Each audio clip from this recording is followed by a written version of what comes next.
अस्सलाम वालेकुम। आज लेक्चर नंबर 4 है आपका ऑब्जेक्ट ओरिएंटेड प्रोग्रामिंग का C++ के जरिए हम लोग ये कंसेप्ट को पढ़ रहे हैं। हम लोग लास्ट 3 लेक्चर के अंदर क्लास ऑब्जेक्ट, उसके डाटा मेंबर्स, उसके डाटा फंक्शंस, उनके मेंबर फंक्शंस के बारे में पढ़ चुके हैं। ठीक है, क्लास किस तरह बनानी है वो भी पढ़ चुके हैं। फंक्शंस जो होते हैं वो क्लास से बाहर किस तरह से डिफाइन करते हैं उनके बारे में पढ़ा था। अब एक छोटा सा नया कंसेप्ट है, नाम है कंस्ट्रक्टर। ठीक है, उसके बारे में पढ़ने जा रहे हैं। ठीक है, आपके फंक्शन वगैरह से थोड़ा सा इसका कॉन्सेप्ट चेंज है, बाकी तमाम चीजें जो सी है फंक्शन की तरह ही। आप इसे अज्यूम फंक्शन ही कर सकते हैं, लेकिन इसके अंदर क्या होती है, छोटी सी चेंजिंग होती है फंक्शन के लिहाज से। ठीक है, तो कंस्ट्रक्टर कहता है it is a type of member function. ये एक ऐसा मेंबर फंक्शन होता है दैट इज ऑटोमेटिकली एग्जीक्यूटेड, जो अज खुद या खुद ब खुद चल जाता है। कब ये चलता है?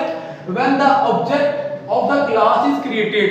जब आप लोग मेन में जाकर जो आपने क्लास बनाई है उसका मेन में जाके ऑब्जेक्ट क्रिएट करते हो, तो उसके उस क्लास के अंदर लिखा हुआ ये जो कंस्ट्रक्टर है ये ऑटोमेटिकली क्या हो जाता है, खुद को कॉल कर लेता है। उसके अंदर की जो जो लाइनें होंगी, जो जो इंस्ट्रक्शन होगी, वो सारी की सारी क्या हो जाती हैं, एग्जीक्यूट हो जाती है। ठीक है, नेक्स्ट कहता है कि it has the no return type. Function के मुकाबले में सबसे पहली चेंज इसके अंदर क्या है, नॉर्मली फंक्शन के अंदर आप लोगों ने जितने भी फंक्शन अब तक बनाए होंगे या C+ लैंग्वेज में या C लैंग्वेज में या कोई सी भी लैंग्वेज में पढ़े, कोई भी फंक्शन आपने पढ़े, उसकी कुछ ना कुछ रिटर्न टाइप होती है। ठीक है, C++ या जावा के अंदर की बात कर रहा हूं। ठीक है, तो इन तीनों के अंदर आपने जितने भी फंक्शन पढ़े हैं, तीनों लैंग्वेज में आपने क्या किया हुआ, फंक्शन की कोई ना कोई रिटर्न टाइप लाजमी लिखी है या लाजमी होती है। अगर नहीं भी हो तो वहां पे आप लोग वॉइड लिखा देते हैं, नथिंग, खाली।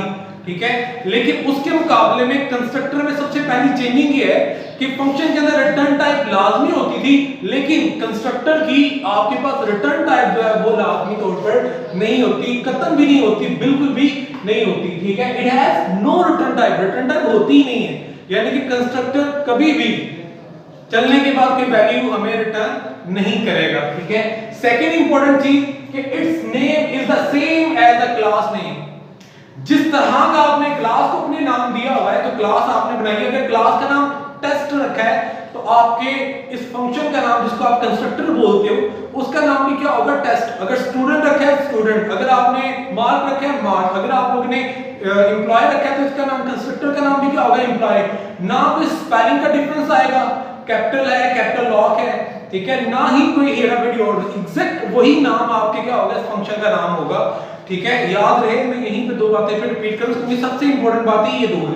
कंस्ट्रक्टर में कंस्ट्रक्टर के अंदर बेसिक डिफरेंस ही दो हैं कि एक तो होता ही फंक्शन ही है, लेकिन पहली चीज क्या, एक तो इसकी रिटर्न टाइप कोई नहीं होती, दूसरा ये जो क्लास का नाम होगा एग्जैक्टली वही नाम आपके क्या होता है, कंस्ट्रक्टर का हुआ करता है। कंस्ट्रक्टर का नाम चेंज नहीं कर सकते, चेंज नहीं रख सकते, एक अल्फाबेट भी अपनी मर्जी से हम लोग चेंज नहीं करेंगे। अगर चेंज कर दिया तो कंस्ट्रक्टर नहीं रहेगा। कंस्ट्रक्टर को ये दोनों कंडीशन मीट करनी पड़ती हैं।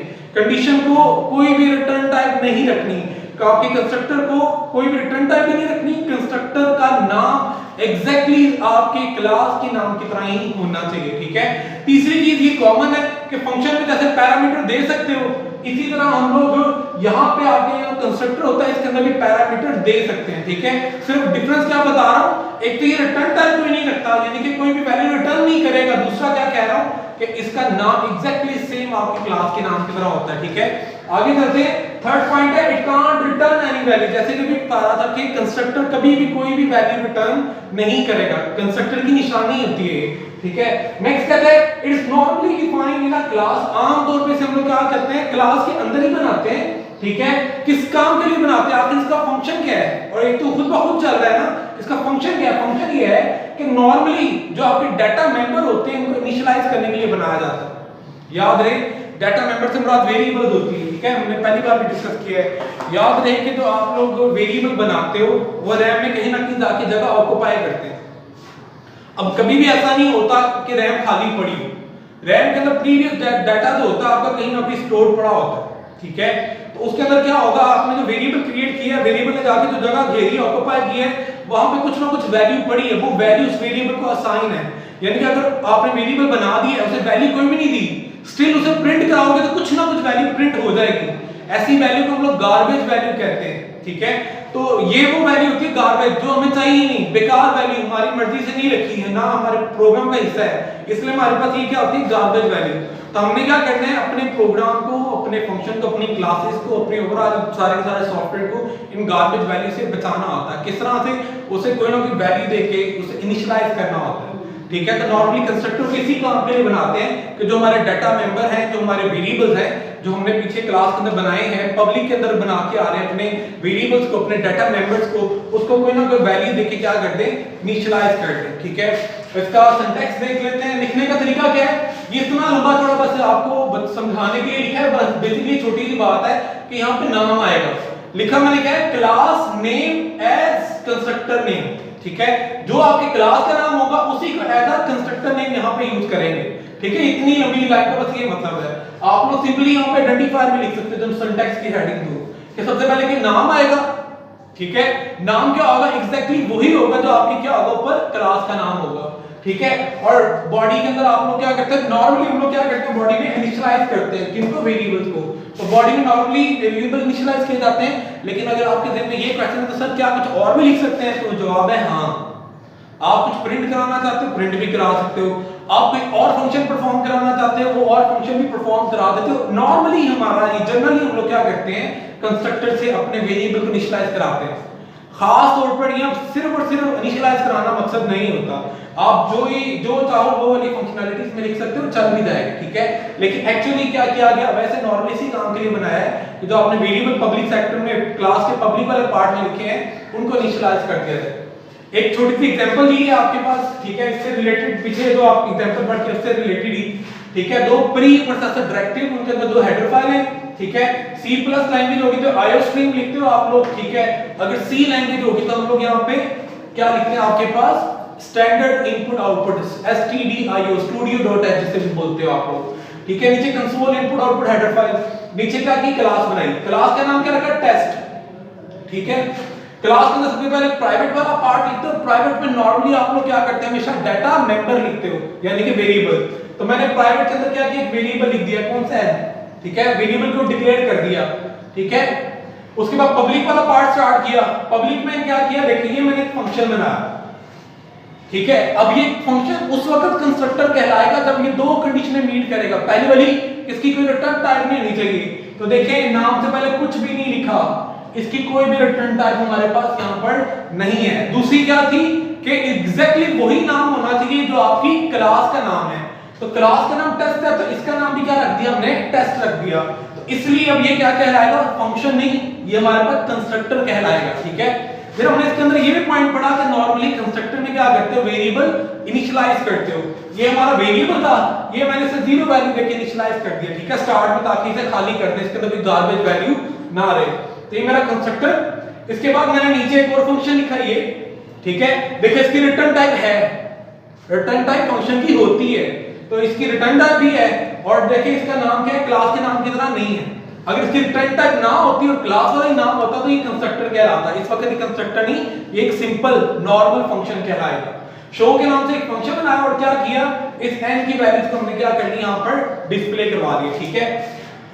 बाकी क्लास को खत्म किया। क्लास के खत्म करते हैं तो हम लोग हमेशा सेमीकोलन लगाते हैं और मेन में जाके इसको यूज करना भी आपको सिखा दिया। लास्ट क्लास में भी एग्जांपल डिस्कस हुई थी, उसी तरह ही है कि मेन का फंक्शन चलेगा, क्लास के नाम का एक ऑब्जेक्ट बना लिया, ठीक है। यहाँ पे हमने एक ऑब्जेक्ट क्रिएट किया और ऑब्जेक्ट के अंदर से शो वाले मेथड को कॉल कर लिया, ठीक है, और प्रोग्राम हमारा खत्म। तो जब ये चलेगा तो होगा क्या, जैसे ही हमारी ये वाली लाइन चलेगी तो हमारे पास क्या होगा, रैम के अंदर ओबीजे नाम का एक ऑब्जेक्ट बनेगा जो कि सारी की सारी वो खसूसियत रखता होगा जो किसके अंदर है, टेस्ट। यानी कि इस ओबीजे के पास ये वाला n वाला वेरिएबल भी होगा, इस ओबीजे के अंदर ये वाला कंस्ट्रक्टर भी पड़ा होगा, इस ओबीजे के अंदर ये वाली शो वाला फंक्शन भी पड़ा होगा, ठीक है।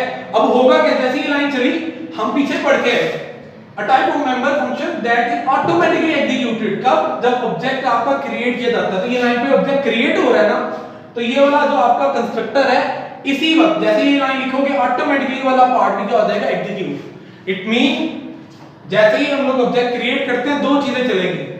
पहले तो ये टेस्ट के अंदर जाके इसका प्राइवेट वाला पार्ट चल जाएगा, यानी कि इस n नाम का एक वेरिएबल बन जाएगा, ये भी खुद ब खुद चलेगा, ठीक है। दूसरी चीज क्या होगी, पब्लिक में से कौन से वाला कौन से वाला? जो कि कंस्ट्रक्टर कहलाता हो, जिसकी कोई रिटर्न टाइप ना हो, जिसका क्लास का नाम भी क्या हो, सेम। तो ये वाला कंस्ट्रक्टर भी खुद आपको चल जाएगा। तो ये वाली लाइन भी है और ये वाली लाइन भी, ये दोनों की दोनों पार्ट से आपके पास क्या हो गया? एग्जीक्यूट, खत्म हो गया वाला पार्ट। कैसे? जैसे ये लाइन चली, ठीक है, एग्जीक्यूट हो गया आपके पास। चलो टिक कर देते हैं। जैसे ही एग्जीक्यूट हुआ, कंट्रोल वापस रिटर्न होगा। अगली लाइन चली, ऑब्जेक्ट डॉट शो। ऑब्जेक्ट किसको रिप्रेजेंट कर रहा है? टेस्ट को। इसका मतलब टेस्ट के अंदर शो वाला फंक्शन चलाओ। तो देखिए ये वाला फंक्शन को कॉल करना पड़ा, ये वाला फंक्शन खुद नहीं चल रहा, कंस्ट्रक्टर खुद चलता था, ठीक है। तो जैसे ही ऑब्जेक्ट डॉट शो लिखा तो टेस्ट के अंदर जाके शो वाला मेथड चलाएगा और आपके पास स्क्रीन पे क्या लिखा आ जाएगा? n is equal to as it is, क्योंकि डबल कोटेशन स्ट्रिंग में लिखा हुआ है, और ये n की क्या हो जाएगी आपके पास? वैल्यू प्रिंट हो जाएगी, प्रोग्राम हमारा क्या हो जाएगा? खत्म हो जाएगा, ठीक है। उम्मीद है यहां तक आपको समझ आ गई होगी, ठीक है। आगे मूव करते हैं, एक और छोटा सा टॉपिक इससे रिलेटेड पढ़ना है आपने। आगे तो आपका दूसरा टॉपिक है कंस्ट्रक्टर से रिलेटेड, वो है passing parameter to the constructor. अब अभी पीछे हम पढ़ के आ रहे हैं, ठीक है। रिटर्न टाइप कंस्ट्रक्टर की होती ही नहीं, नाम उसका सेम क्लास की तरह है। तीसरी चीज क्या होती है किसी फंक्शन के अंदर? आपके पैरामीटर, इनपुट्स जो होता है, नंबर ऑफ इनपुट और उसकी टाइप को हम पैरामीटर भी बोलते हैं, आर्गुमेंट भी बोलते हैं, ठीक है। ये किसको रिप्रेजेंट कर रहा था? फंक्शन के इनपुट वाले पार्ट को रिप्रेजेंट करता है कि फंक्शन क्या इनपुट लेके चलेगा, ठीक है। तो अगर हमने अभी जो कंस्ट्रक्टर की एग्जांपल पढ़ी टेस्ट नाम की, उसमें आपने गौर किया होगा तो हमने कोई भी पैरामीटर नहीं रखे, ठीक है। जैसे कि इस एग्जांपल चला दिए, जैसे कि एग्जांपल की बात करूं, कंस्ट्रक्टर है, नो रिटर्न टाइप, क्लास की तरह का नाम है, तो ये क्या है? कंस्ट्रक्टर है। इधर पैरामीटर हमने नहीं यूज किए, ठीक है। अब जो एग्जांपल हम पढ़ने लगे हैं उसके अंदर हमने क्या करने हैं? कंस्ट्रक्टर के अंदर पैरामीटर भी भेजने हैं, ठीक है। तो अब आपका टॉपिक है passing the parameter to the constructor, ठीक है। कंस्ट्रक्टर के अंदर हमने क्या करनी है? पैरामीटर इनके इनपुट भेजते हैं। तो कहता है the method of passing parameter to the constructor is the same as in a function, ठीक है। जिस तरह फंक्शन में वैल्यू भेजते हो इसी तरह कंस्ट्रक्टर में भी वैल्यू भेजने का वही तरीका है, सेम तरीका है, लेकिन but difference is that the parameter are passed to the constructor when the object is declared. जब आप लोगों ने ऑब्जेक्ट डिक्लेयर करना है, जैसे कि हमने ऑब्जेक्ट डिक्लेयर किया हुआ है, ठीक है। जब ऑब्जेक्ट डिक्लेयर करते हो उसी वक्त वैल्यू पास करनी है। हालांकि फंक्शन में क्या था? जब फंक्शन को कॉल किया जाता था तब उसे हम पैरामीटर पास करते थे, ठीक है। यहाँ पे तीसरी चेंजिंग कंस्ट्रक्टर के बारे में क्या पढ़ ली कि इसके अंदर आपको उसी वक्त वैल्यू भेजनी है जब आपको अपना ऑब्जेक्ट क्या करना है? क्लास की तरह का जब मेन में जाके ऑब्जेक्ट क्रिएट करेंगे, जब क्रिएट कर रहे हैं उसी वक्त आपको क्या करनी है? इसके अंदर वैल्यू भी पास करनी है, ठीक है। और जबकि नॉर्मली क्या होता है? फंक्शन को मेन में जहां पे कॉल करते थे वहां पे जाके आप लोग क्या करते थे? पैरामीटर पास करते थे, ठीक है। तो ये तीन डिफरेंस आप लोगों ने याद रखने हैं कि कंस्ट्रक्टर की रिटर्न टाइप नहीं होती, कंस्ट्रक्टर का नाम एज अ सेम जैसे कि क्लास का नेम होता है, और कंस्ट्रक्टर के अंदर वैल्यू पास करने का तरीका क्या है? जब आप इसे डिक्लेयर करते हो उसी वक्त इसके अंदर वैल्यू क्या करते हो? पास करते हो। अब इस चीज को समझने के लिए अब इस चीज को समझने के लिए हम एग्जांपल ले लेते हैं, ठीक है। पहले वाली दो एग्जांपलों से मिलती जुलती तरह ले रहा हूं, ठीक है। स्टार्ट की प्री प्रोसेसर डायरेक्टिव लिखी, अंदर header file, pre processor directive लिखी, अंदर हेडर फाइल लिखी, ठीक है। और साथ ही हमने क्या कर दिया? अपनी क्लास को स्टार्ट किया। क्लास का नाम मैं यहाँ पे क्या रख रहा हूँ? स्टूडेंट, ठीक है। और उसका प्राइवेट वाला पार्ट जिसमें डाटा मेंबर यानी कि वेरिएबल आप लोग क्या करते हो? डिक्लेयर करते हो, ठीक है। उसके अंदर दो इस बार डाटा मेंबर ले लिए, एक मैंने इंटीजर टाइप का मार्क सेमीकोलन लगाया आगे, ठीक है। याद रहे एक ही लाइन में प्रोग्रामिंग के एक से ज्यादा स्टेटमेंट लिख सकते हैं, ठीक है। कोई ऐसा रूल नहीं है कि एक लाइन में एक स्टेटमेंट आती है, नहीं, एक लाइन में एक से ज्यादा स्टेटमेंट आ सकती हैं, ठीक है। आप लोग एक ही लाइन में सी आउट सेमीकोलन लगा के सी आउट वाली लाइन खत्म की, साथ ही सी इन लेके सी इन वाला पार्ट भी लेके सेमीकोलन लगा सकते हो। एक ही लाइन में दो इंस्ट्रक्शन भी दे सकते हो। तो 12 मैंने यहाँ पे एक लाइन में दो इंस्ट्रक्शन दे दी, इंटीजर टाइप का वेरिएबल मार्क भी बना दिया और कैरेक्टर टाइप का वेरिएबल ग्रेड बना दिया। दो वेरिएबल ले लिए, दोनों अलग-अलग टाइप के, दोनों अलग-अलग है, दो अलग-अलग मैंने स्टेटमेंट लिखी हैं, दो अलग-अलग इंस्ट्रक्शन लिखी है, ठीक है। एक ही लाइन में दो इंस्ट्रक्शन लिख सकते हैं। आगे मूव करते हैं पब्लिक वाला पार्ट। पब्लिक वाले पार्ट में नॉर्मली क्या बनाते हो? मेंबर फंक्शन, जिसे आप फंक्शन भी बोलते हो खाली। तो एक मैंने फंक्शन वो बनाया जिसकी कोई रिटर्न टाइप नहीं है। एक चीज, इसका एग्जैक्टली नाम वही है जो आपकी क्लास का नाम है। तो अगर रिटर्न टाइप ना हो, क्लास के तरह का ही नाम हो सेम फंक्शन का, तो इसे हम लोग क्या बोलते हैं? कंस्ट्रक्टर। ये आपका कंस्ट्रक्टर है, ठीक है। तीसरी चीज आपके पास क्या आ जाती है, इस कंस्ट्रक्टर के अंदर मैंने पैरामीटर भी लिए हैं। पहले वाली एग्जांपल में पैरामीटर नहीं लिए थे, ठीक है। यहाँ पे मैंने दो पैरामीटर ले लिए, ठीक है। एक इंटीजर नाम का m ले लिया, कोमा एक कैरेक्टर टाइप का g, कोमा से सेपरेट किया हुआ है, ठीक है। इसका मतलब है इस पर ये वाला अगर ये वाला कंस्ट्रक्टर चलाना है तो दो वैल्यू आपको भेजनी पड़ेगी, तभी ये कंस्ट्रक्टर चलेगा, वरना नहीं चलेगा, ठीक है। अगर यहाँ पे वैल्यूज ना लिखते तो कंस्ट्रक्टर चल या कंस्ट्रक्टर पहले भी ऑटोमेटिकली चल रहा है, अभी भी ऑटोमेटिकली चल रहा है। फर्क ये है, पहले ऑटोमेटिकली चल रहा था वैल्यू के बगैर ही, अब आपको ऑटोमेटिकली चलाने के लिए उसे कोई ना कोई वैल्यू भी देनी है, ठीक है। अंदर आगे किया क्या, जो पीछे में इस क्लास के अंदर मार्क और ग्रेड नाम का वेरिएबल बना के आया हूं, क्लास के जो दो वेरिएबल हैं उन दोनों वेरिएबल को असाइन कर दी इस पैरामीटर, इनके कंस्ट्रक्टर के थ्रू पैरामीटर जो आ रहे हैं उनकी वैल्यूज।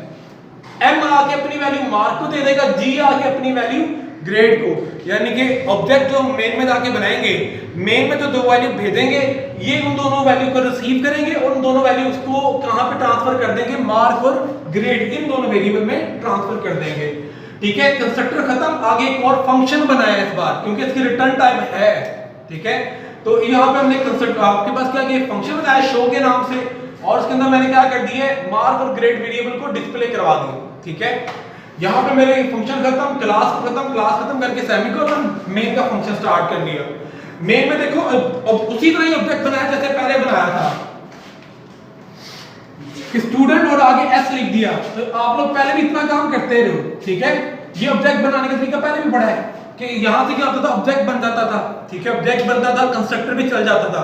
अब क्योंकि आपका कंस्ट्रक्टर जो है तब चलेगा जब इसके अंदर दो वैल्यूज आएंगी, तो हमने अभी पढ़ा ये वाला कंस्ट्रक्टर जो पैरामीटर लेकर चलता है उसमें वैल्यू कब देनी है, जब आप लोगों ने कंस्ट्रक्टर बनाना है, ठीक है।